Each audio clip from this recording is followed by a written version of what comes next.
మామిడికాయ పచ్చడి చేసుకునే విధానం. మామిడికాయలు శుభ్రంగా కడుక్కొని పక్కన పెట్టుకోవాలి. ఆరిన తర్వాత ముక్కలు కోసుకుని ముక్కల్ని శుభ్రంగా తుడుచుకొని దానిలో పీసు ఉంటుంది తీసేయాలి.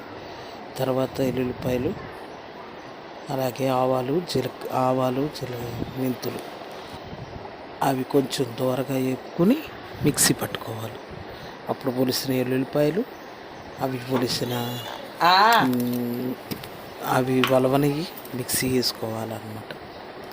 మిక్సీ వేసుకున్న తర్వాత ఆవాలు, మెంతులు, ఉప్పు, అలాగే కారం కూడా వేసుకొని శుభ్రంగా కలుపుకోవాలి.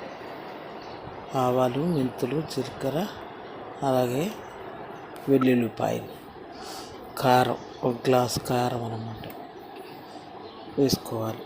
తర్వాత 2